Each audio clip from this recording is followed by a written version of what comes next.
and posted the 1st Plant Engineer Regiment.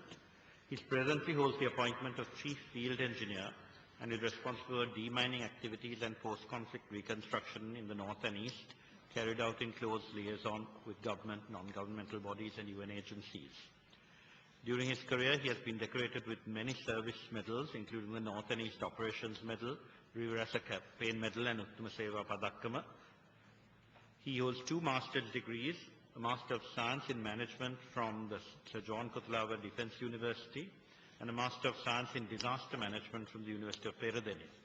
He also holds a postgraduate diploma in conflict resolution conducted by Bradford University, a diploma in human rights from the Institute of Human Rights, and a diploma in diplomacy and international relations from the Bandaranaike International Diplomatic Training Institute.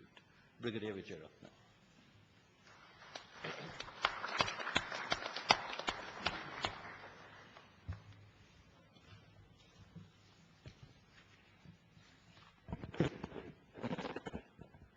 Thank you very much, sir. Good morning, ladies and gentlemen.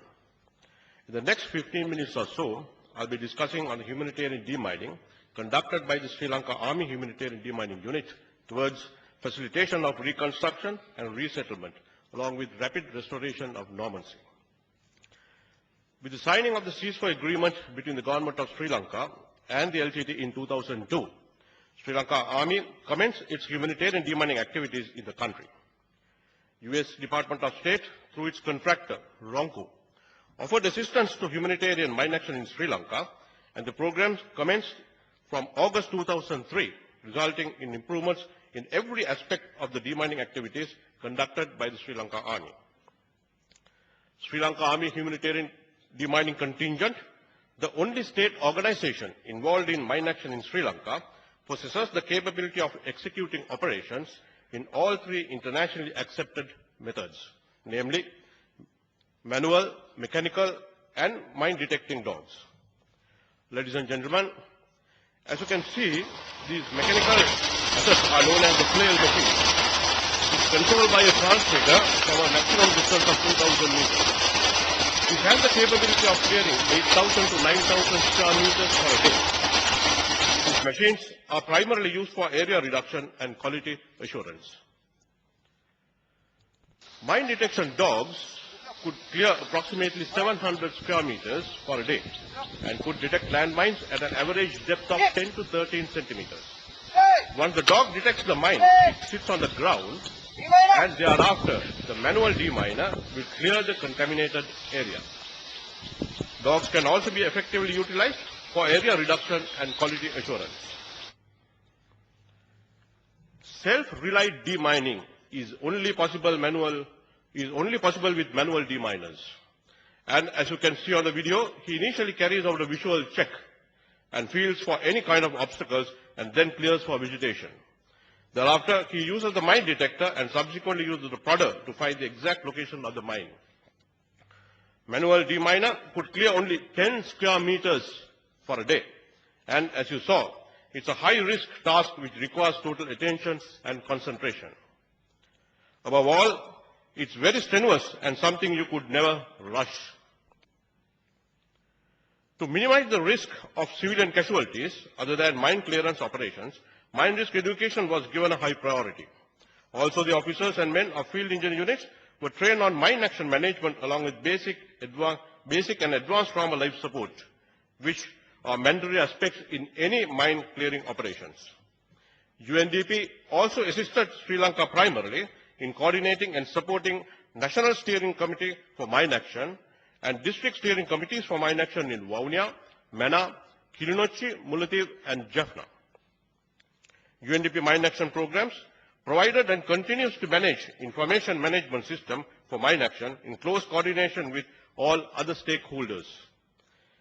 With the commencement of the humanitarian operations in the east and in Wandi, progress of humanitarian mine action got stalled to a greater extent. At the termination of the humanitarian operations, the safe return and the sustainable resettlement of IDPs became a top priority of the government. One of the major challenges to speedy return and resettlement of IDPs was the presence of mines and unexploded explosive ordnances in their neighborhood, which were the leftovers of 30-year-long conflict. In this context, it is important to note that the existed demining capacity was grossly inadequate to keep pace with the resettlement time frame and rehabilitation demands. The other essential prerequisite to expedite the resettlement process was the need to restore infrastructure facilities. Although government machinery worked at its fullest capacity with unstinted support extended by UN agencies and donors, meeting the demands of IDPs became an ever-increasing challenge. In this context, greater importance of conducting demining operations prior to venturing into resettlement process proper was identified. An in-depth study also confirmed that resettling prior to demining involves a greater risk which could lead to disasters as encountered elsewhere in the world, where people started settling down in their lands without waiting for the clearance of mines, leading to reporting of thousands of mine-related accidents. Therefore, in the Sri Lankan setting, it was decided early to conduct demining prior to engaging in any resettlement efforts. The authorities were almost in total control of the situation, ensuring safety and methodical return of IDPs back to their neighborhoods. The perceptions of the people after being resettled in safer environments with no mine-related accidents in post-resettlement period were the best measures to gauge demining effectiveness. It also proved that MRE programs conducted at the IDP centers had not focused on ground realities and did not sufficiently educate IDPs on the risk involved. High priority for demining was planned on villages identified for resettlement. To this end, Sri Lanka Army HDU initially commenced their operations in the rice bowl in the Mannar district, which has a huge contribution to rice production in Sri Lanka. Ladies and gentlemen, as you can see on the screen, this area was highly contaminated with mines and UXOs, especially with the mines being scattered and not laid according to any kind of pattern.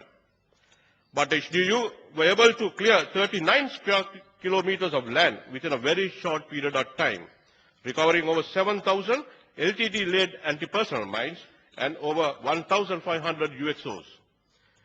The second priority identified by the Sri Lanka Army HDU was the Kilinochchi townships and the immediate outskirts, which had the highest population density out of the liberated areas.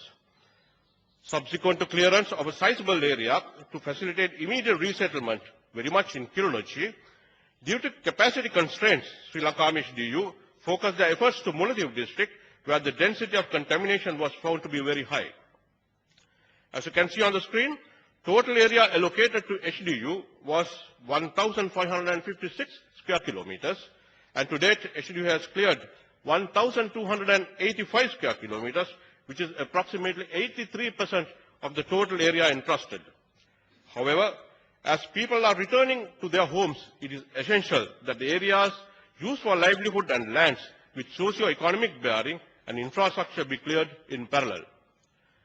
The Sri Lanka Army HDU, under the Ministry of Economic Development, has significantly scaled up their operations in the north and east to manage the surge in mine action. In addition, MRE activities were also considerably expanded, commencing with formal MRE conducted at the welfare centers. Community liaison activities too were carried out by the field formations of the Sri Lanka Army in these areas in support of demining activities. According to an estimate, 1.6 million landmines have been laid in Sri Lanka, of which 366,870 mines have been cleared up to now. This leaves the country with an estimated number of 1.23 million mines still to be cleared. Non-technical and technical surveys conducted so far in the northern province reveal that as of 30th April 2011, approximately 400 square kilometers are yet contaminated by mines and explosive remnants of war. The current practice in northern Sri Lanka is to release land for resettlement following the completion of non-technical and technical surveys, where confirmed and defined hazardous areas are demarcated and areas outside of such are released. According to the National Steering Committee for Mine Action Statistics, the progress of organizations involved in humanitarian demining in Sri Lanka as at 30th April 2011 is shown on the screen. Figures indicate that the Army has emerged the major force in the country's demining